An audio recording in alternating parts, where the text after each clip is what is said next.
By the end of this video, you'll understand why Greece may be one of the most dangerous regional militaries in Europe by 2026, and why that matters far beyond the Aegean Sea. Picture this: fighter jets launching from island runways only minutes from contested airspace. Submarines slipping through choke points that global trade depends on. Missiles positioned to close seas, not patrol them. This isn't a theoretical force, it's a posture. That's our flight path for the next 20 minutes. And if you stay with me, you won't just know what Greece owns, you'll understand how it all fits together into a system designed to deny access, compress timelines, and make escalation painfully expensive.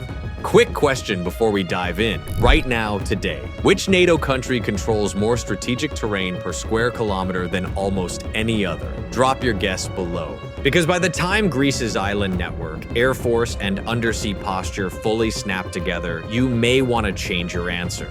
Greece's defense posture begins with a simple truth. It cannot afford to be slow. Unlike many European states, Greece doesn't plan for hypothetical threats decades away. It plans for persistent pressure, daily proximity, and limited warning time.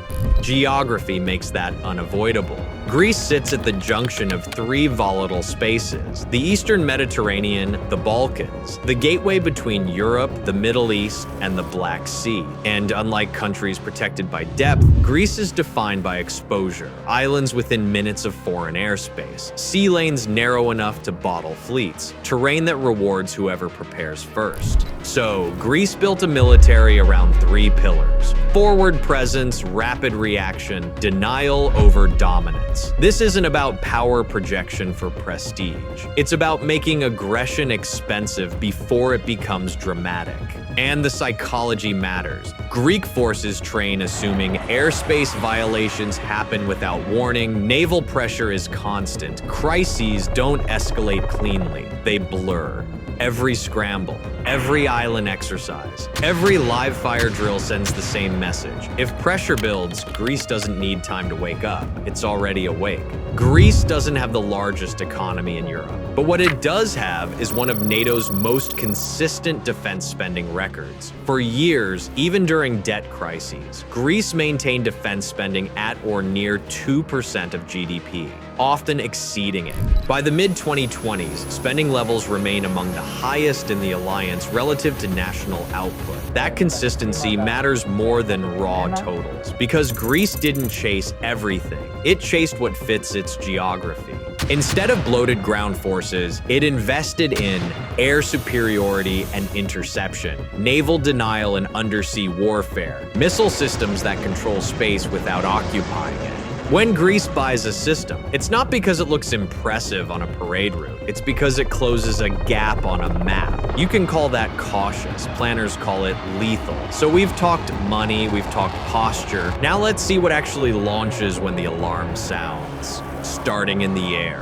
The Hellenic Air Force is the sharp edge of Greece's military power, and by 2026, it's operating at a level few regional forces can match. At the core are Rafale fighters, multi-role aircraft built for contested environments. They bring advanced radar, long-range air-to-air missiles, precision strike capability, but Rafales don't operate alone. Upgraded F-16 Vipers form the backbone of sortie density, modernized with advanced avionics, sensors, and network integration that push them far beyond legacy fourth-generation fighters. Together, this creates something dangerous: quality plus quantity, operating from dispersed bases over familiar terrain. Greek pilots train relentlessly for short-notice scrambles, complex intercepts, and operations over island chains where mistakes cost aircraft, not just headlines. And the Air Force doesn't just defend airspace.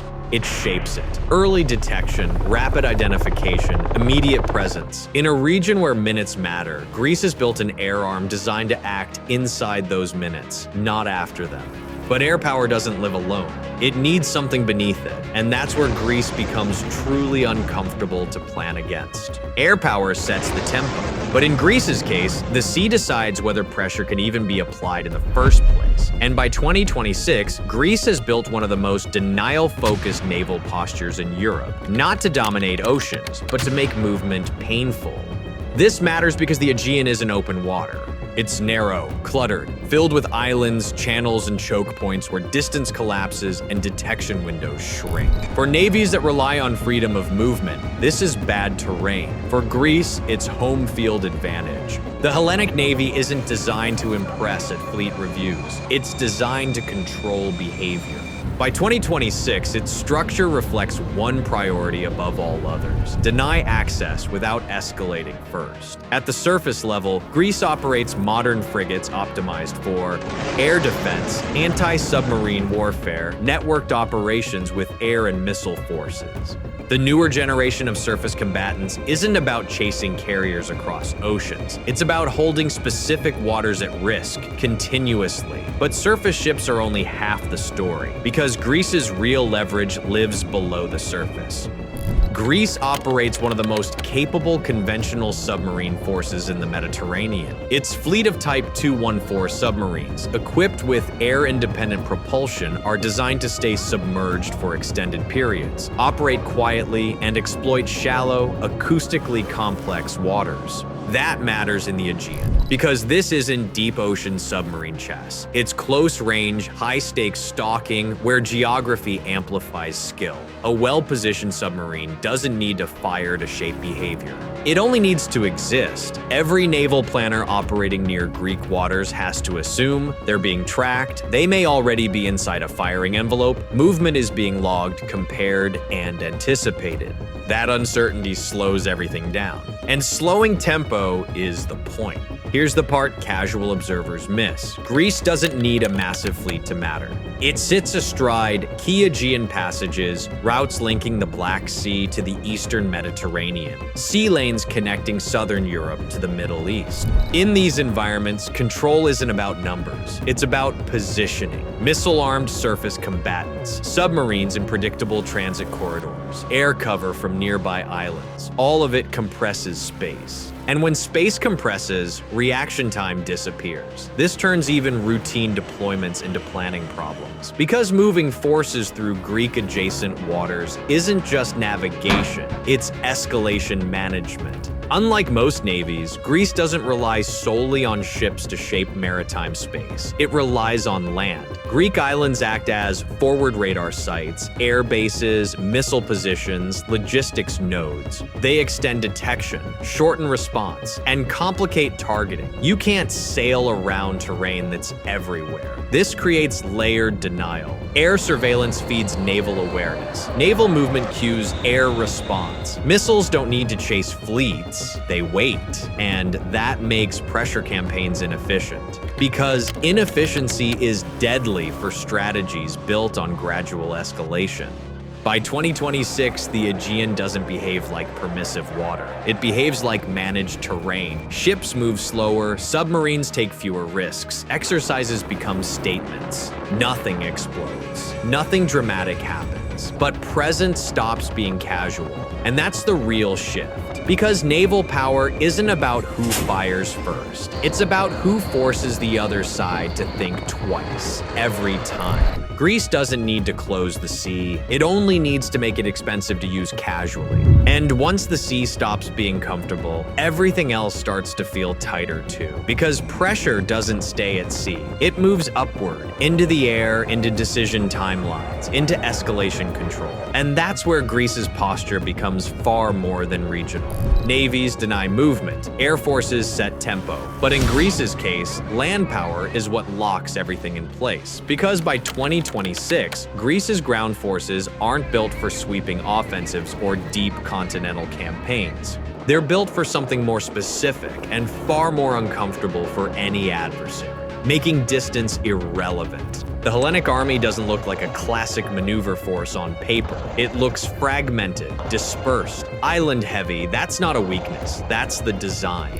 Greece's land forces are structured around defending and controlling broken terrain, mountains, coastlines, narrow corridors, and island chains where armor density matters less than positioning and reaction time. By 2026, modernization has focused on mobility over mass, precision over saturation, integration with air and naval fires. This isn't about pushing tank columns forward. It's about denying access, delaying movement, and buying time while other domains do the killing.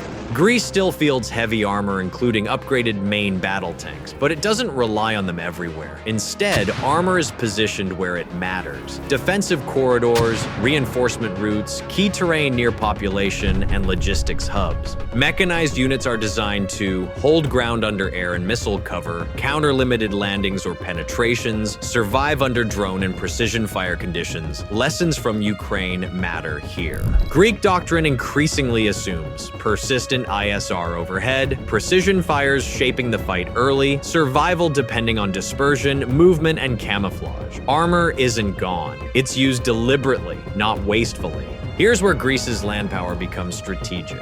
By 2026, Greece's deterrence posture leans heavily on land-based missile and rocket forces, not as symbolic weapons, as geometry tools. These systems don't need to advance. They don't need to chase targets, they wait. Anti-ship missiles, surface-to-surface rockets, precision strike systems tied into air and naval sensors from islands, from coastal positions, from interior launch zones. This creates overlapping threat rings across. The Aegean approaches to the mainland, maritime corridors linking the Eastern Mediterranean. Once deployed, these systems force planning assumptions to change. Every movement becomes a calculation. Every concentration becomes risky. This is one of the most misunderstood aspects of Greek military power. People see islands and think vulnerability. Greek planners see forward operating bases that don't need to move. By 2026, island defense isn't static. It's layered. Sensors feed the air picture, missiles cover sea approaches, air defense complicates suppression, ground units deny easy seizure. An island doesn't need to defeat an invasion force alone. It only needs to survive the opening phase, feed targeting data, force escalation costs upward. Every island that holds multiplies the difficulty of operating in the region, and every attempt to neutralize them consumes time, munitions, and attention. Greek artillery modernization focuses less on mass barrages and more on rapid, accurate response. Rocket artillery and tube artillery are increasingly tied into drone spotting, radar cueing, networked fire control. The goal isn't to flatten terrain. It's to disrupt landings, break formations, and force dispersion. Artillery becomes a tempo weapon. It punishes hesitation. It rewards preparation. And when combined with air and naval strike, it creates layered pressure that's hard to escape. Here's the key insight. Greece's land forces don't fight independently. They anchor the entire system. Missiles on land make sea movement risky. Air defenses protect launch platforms. Ground units prevent quick solutions. This forces any adversary into a dilemma. Commit early and escalate, or operate cautiously and lose momentum. Neither option is comfortable, and that's exactly the point. Greece doesn't need to dominate land battles. It only needs to make sure nothing else works cleanly without dealing with land first. By 2026, Greek land power isn't about spectacle. It's about friction. It slows operations, raises costs, and forces decision makers to confront escalation sooner than they'd like. And once land-based missiles, air power, and naval denial start overlapping, the pressure doesn't just build, it locks in, because at that point, the fight isn't about territory anymore, it's about time, and time is where Greece starts winning. If land power locks the board and naval power narrows the lanes, then air power decides how fast everything breaks. And by 2026, Greece's Air Force is doing something subtle and very dangerous for any adversary. It's not trying to be the biggest. It's not trying to be the flashiest. It's trying to be the first to see, the first to react, and the hardest to dislodge.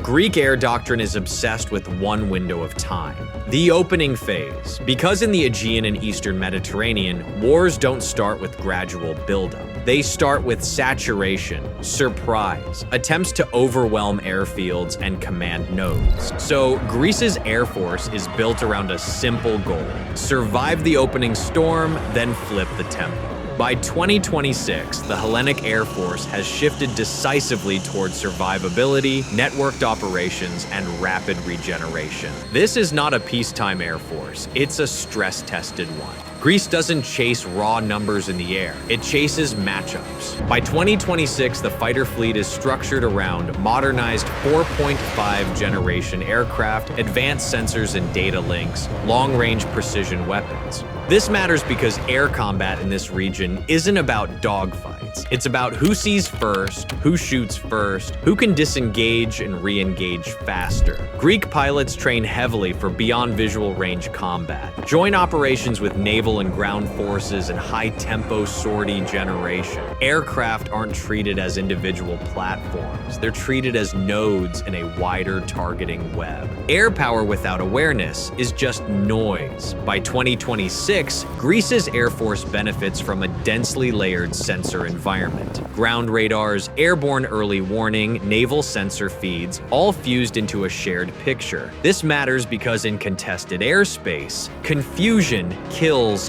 faster than missiles. When tracks are clear, interceptions happen earlier, missile shots happen cleaner, decision cycles shrink. That denies the other side its favorite weapon, ambiguity. And ambiguity is what lets pressure build quietly.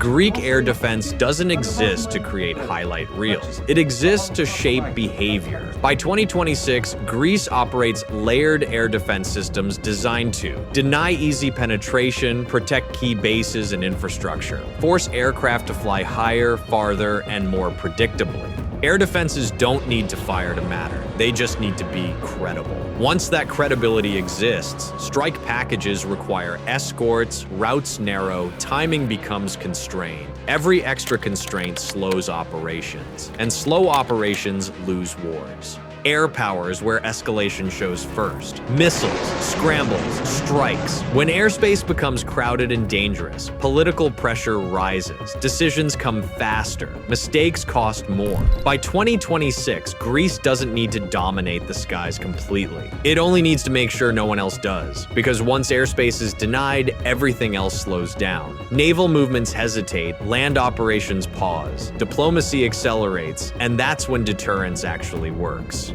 Air power sets the pace. Land power locks terrain. But in Greece's case, the sea decides whether pressure can even be applied at all. By 2026, the Hellenic Navy is not built to dominate oceans. It's built to make movement painful. Greece doesn't chase blue water prestige. It doesn't need aircraft carriers or symbolic deployments. What it needs is control of choke points, islands, and narrow seas where mistakes compound fast. That's exactly what its naval posture is designed for. The Aegean isn't open water. It's narrow, island-choked, radar-cluttered, and acoustically hostile. For a force trying to project power, it's a nightmare. For a force defending its own coastline, it's an advantage bordering on a weapon. Greek planners understand something often missed from the outside. In confined seas, knowledge beats mass, and Greece has studied these waters for decades. By 2026, Greek surface forces are designed to fight inside this maze, not above it. Ships don't operate alone. They function as part of a networked denial zone tied into air power, shore-based missiles, and regional ISR. Naval engagements stop being about ship versus ship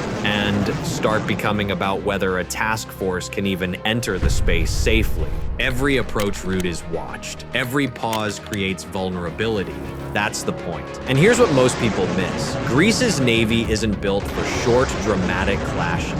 It's built for endurance. Ports, maintenance, and rotation allow presence to stay routine rather than reactive. When presence becomes baseline, pressure stops accumulating. A fleet that expects to wait outlasts one that expects to intimidate. So by the time you stack it all together, Greece isn't just defending territory. It's attacking the one advantage pressure strategies depend on most: time. Modern power isn't about who hits hardest. It's about who controls the clock. By 2026, Greece doesn't need spectacle to matter. It just needs to keep the environment tight long enough that the quiet window never fully reopens. And that's when pressure stops working.